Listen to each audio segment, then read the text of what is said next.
A sexta palavra que Jesus disse na cruz, ela é tremenda, pois ela manifesta a consumação do plano de Deus para a humanidade. Ela mostra a consumação de um plano que foi dado antes da fundação do mundo. Jesus está na cruz, após ter proferido 5 palavras: tenho sede, Pai, perdoa-lhes porque não sabem o que fazem, ainda hoje estarás comigo no paraíso, mulher, eis aí teu filho, João, eis aí tua mãe, Deus meu, por que me desamparaste? A sexta, ela tem um toque de consumação.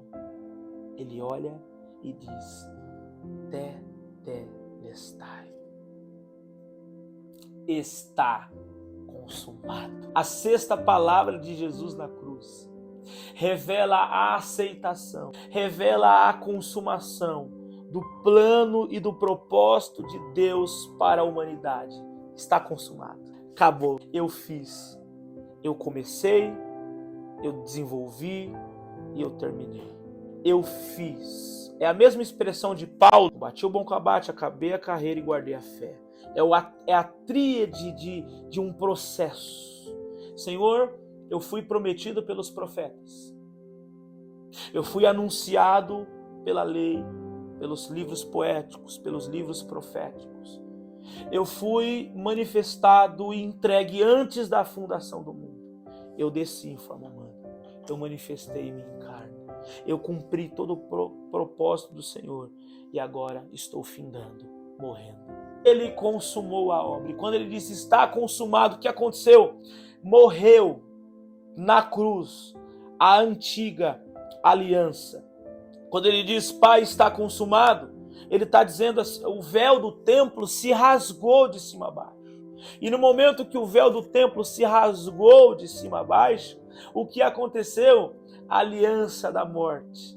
A aliança antiga morre na cruz e gera ali a nova aliança pelo sangue de Jesus, a aliança do Espírito, a aliança que me dá acesso a Deus, a aliança que quebra toda a materialização da lei, toda a materialização dos elementos da lei, do sacerdócio, dos proféticos, de toda aquela tipologia, de todo aquele arquetipo, de toda aquela estruturação cerimonial, de todo aquele avantajamento de uma expressão que Deus estava colocando no coração dos homens para a compreensão da sua própria consumação futura.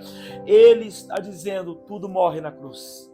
Tudo se acaba na cruz, porque o fim da lei, dos elementos, é Cristo. Tetelestai. Está consumado, acabou, o véu se rasgou e nós temos acesso à salvação pela graça de Deus. É tão interessante que essa expressão, ela era usada em muitos eventos, inclusive 3 que eu quero citar aqui, que eu marquei aqui, ó. A palavra tetelestai era usada em primeiro lugar quando o pai dava uma ordem ao seu filho. Por exemplo, filho, arruma seu quarto. Filho, lava o celeiro. Filho, leva os animais para pastarem. Filho, e aí o filho voltava para o pai e falava, papai, tetelestai.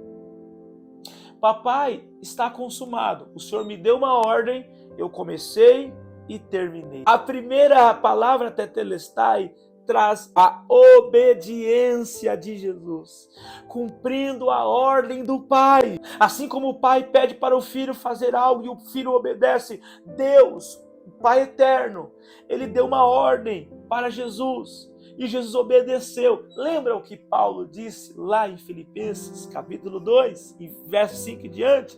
Tenhas em vós o mesmo sentimento que teve também Cristo Jesus, que mesmo sendo Deus, não teve por usurpação ser igual a Deus, antes, no verbo kenosis, aniquilou-se de si mesmo, tomando forma de servo, o qual, soberanamente, foi fiel até a morte. Em obediência a Cristo, obediência a Deus, foi fiel à morte, pelo qual, pela sua obediência, Deus o exaltou sobremaneira, que lhe deu um nome sobre todo nome. Gente, pois ele foi obediente até a morte e morte de cruz. A expressão de Paulo, ele foi obediente até a morte e morte de cruz. A primeira palavra tetelestai, a primeira expressão de tetelestai envolve que ele cumpriu a ordem do Pai.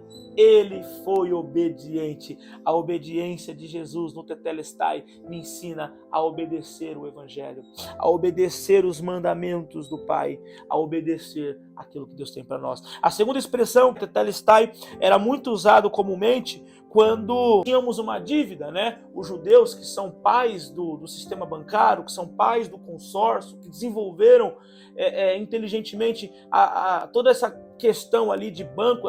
Existia cartórios na época, existia locais que era um banco cartório. Ali você ratificava documentações, ali era uma relação ali, muito difícil falar nesse vídeo, porque nós vemos que Israel era dominado pelo Império Romano, então tinha a lei, tinha duas leis, né? A lei romana e a lei judaica. E em alguns pontos os romanos não oprimiam os judeus a irem por outras leis. Eles tinham seus costumes e ali os judeus criaram sistemas ali, cartórios na época, onde ali se pagava, ali se guardava dinheiro, ali se tinha várias coisas.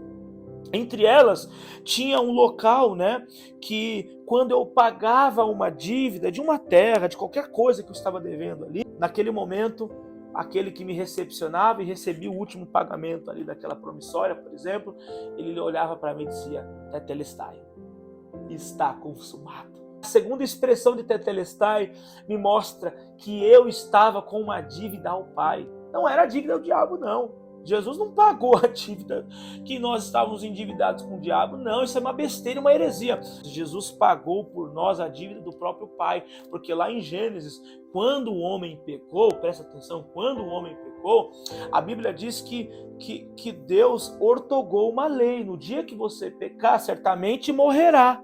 Então, Jesus pagou a penitência pela lei de Deus, que era sobre nós, mas ele substituiu, tomando o nosso lugar. E ali, ele pagou a nossa dívida diante de Deus. A terceira expressão era quando você comprava uma herdade.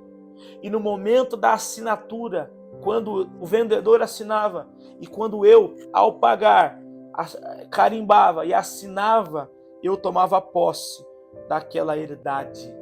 Ah, meus irmãos, o tetelestai nos mostra que ele deu-nos e nos garantiu um lugar da nossa herdade. Sabe qual herdade que é? João capítulo 14. Não se turbe o vosso coração. Credes em Deus e credes também em mim. Na casa de meu Pai há muitas moradas. Se não fosse assim, eu não teria dito. Vou preparar um lugar. O lugar está preparado. A nossa herdade é o céu. Tetelestai está consumado.